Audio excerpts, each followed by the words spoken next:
Hi everyone. Today I wanted to have a brief discussion about a 1972 heist movie called The Hot Rock. It's a movie that stars Robert Redford and George Segal. It's currently streaming on the Criterion Channel. It's part of a Three with George Segal spotlighted section, no doubt to honor George Segal, who sadly passed away a few weeks ago. The other two movies besides The Hot Rock, the first one is King Rat, and I thought I would probably choose that one to comment on, but I got through about half of it, and it's a prisoner of war movie, and it's about as grim as a prisoner of war movie you could possibly imagine. And I had to bail on it about halfway through. I will go back to it. It's the kind of movie you got to be in the mood for, and I really was struggling, really wasn't in the mood for that level of grimness. The other movie is California Split, which premiered on the Criterion Channel in April of 2021 as part of their gambling section. Again, it's gambling addiction is a topic that I don't always have a tremendous amount of interest in. I got to work up the interest in. But it is a movie directed by Robert Altman, stars Elliot Gould, and it's a highly anticipated movie. And I thought I would watch it right away when it was announced, because it has been speculated that will be coming to the Criterion Collection. But I'm always in the movie for a comical heist movie, and always in the mood. And The Hot Rock certainly delivers in that respect. It's a film that was taken from a Donald Westlake novel, part of one of his series, a Dortmund series, who's about a criminal mastermind kind of criminal, played by Robert Redford in this movie. He's the brains of the outfit. He gets out of jail. He's picked up by his brother-in-law, partner in crime, and he has set up, George Segal has set up a heist of a rare gem that's in the Brooklyn Museum. It's being financed by a representative of an African country, from whom the jewel was stolen back in colonial days. He seems to have unlimited bankroll. He supplies them with all the material that they need, including a tractor trailer, a racing car, a helicopter. And it takes him a while to catch on that these are fairly inept criminals that he's hooked up with, as every one of their schemes, as clever as they are, seem to amount to nothing, and they still don't have the rock. Even though it was stolen, they're not really sure where it's actually positioned at any moment in time until the very end. And then we have Segal, we have Redford. The screenplay was written by William Goldman and Redford had a big hit with Butch Cassidy. They would subsequently have another big hit with All the President's Men, directed by Peter Yates, who was a very fast-moving, very entertaining kind of high-energy director. And he had made Bullet.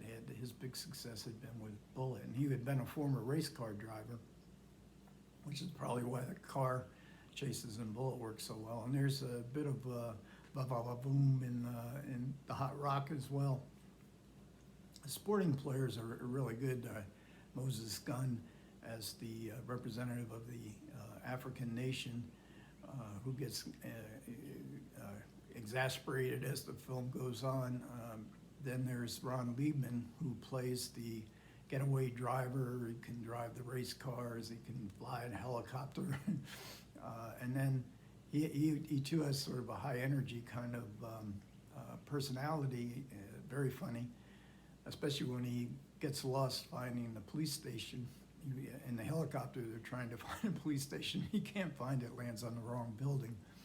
And then the other part of the group is the safecracker who has whose expertise is often challenged by panic attacks, played by Paul Sand, also a very good comic actor. He's a very low key and quiet kind of comedy. I remember him very well from one season of Friends and Lovers, a TV series from the mid-'70s, and he's still active in movies. And in fact, he had a very good little part on episode in Curb Your Enthusiasm a few years ago.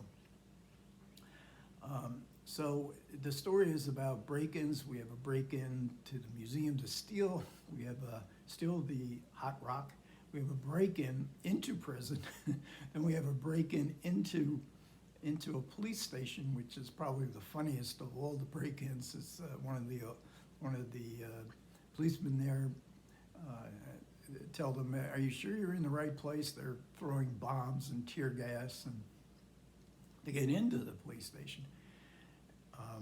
And there's some nostalgia there. There's 1970, it's filmed on location, New York City. Nostalgia for me, my old stomping grounds in 1972, Manhattan Island. You get this, in the helicopter ride, you get to see a few shots of the World Trade Center, Twin Towers, almost completed in its construction.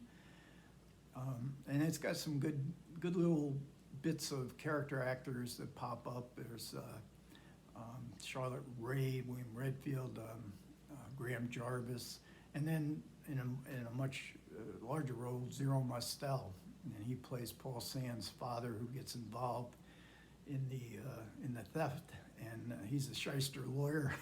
He's very funny, Zero Mostel, in this film, and he's as conniving as Robert Redford is.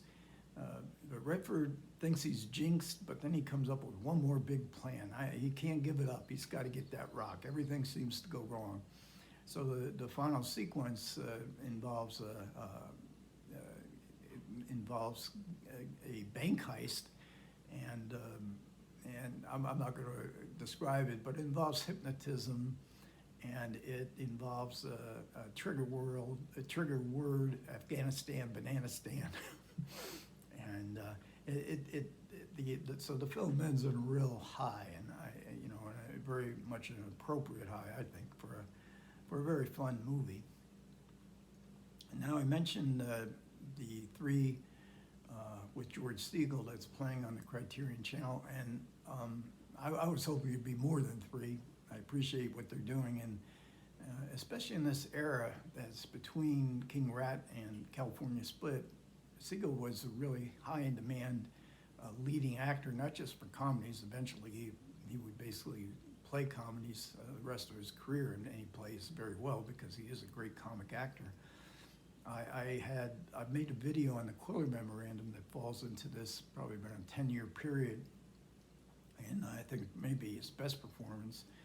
And but also he was in a film with Eva Marie Saint called Loving. I very much liked Bye Bye Braverman, a movie made with Sidney Lumet.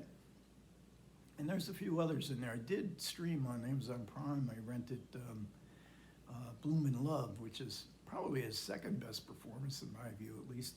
And it was written and directed by Paul Mazursky, and also stars Susan Anspach in a very early performance by Chris Christopherson, in which George Segal plays a divorced lawyer, gets caught by his wife in bed with his secretary. She divorces him, but he's still madly, deeply, hopelessly, obsessionally in love with his ex-wife. And he kind of insinuates himself back into her good graces. He becomes friends with her and friends with her new lover, Chris Christopherson. But one night when the two of them are alone, he gets drunk and he rapes her. And this makes the film really problematic because it seemed totally out of character. We built up a sympathy for him throughout the film, and what makes it even more problematical is that Mazursky shows a shot of Susan Anspach licking her lips as if she was enjoying it. And so and I remember at the time, I had forgotten the scene at all. I was really enjoying the movie, and just as I believe in the 1970s when I first saw the film, I was taken back very dramatically. Why is he putting this scene in? I couldn't grasp it, and there's no, within the context of the film, there's no consequences to his action, and in fact, he's successful with it. And I checked some of the contemporaneous reviews, and it's surprising that in 1970 nobody hardly commented on that scene. Even Molly Haskell, I found her review in the Village Voice, and she's one of her most famous writings is probably her book From Reverence to Rape, and she barely mentions it. And I remember at the time I was kind of astonished that, boy, I don't really like that scene. Today, of course, the scene would be heavily commented on for its inappropriateness and its just offensiveness, really. But Segal, and there's a few other films I think in there, and Segal had a kind of likability factor which made that scene even worse. That's what, he was the kind of leading man you just sort of liked. Kind of a guy you'd want to spend some time with. But he could play serious roles. I mean, he's very good in Who's Afraid of Virginia Woolf, and also in the Ship of Fools. So I miss him a lot. Hopefully some of these other films that I mentioned will eventually come to Blu-ray. But I think you'll enjoy him in The Hot Rock at least. And Robert Redford is one of Redford's most fun performances as well. Okay, that about wrap up today's video.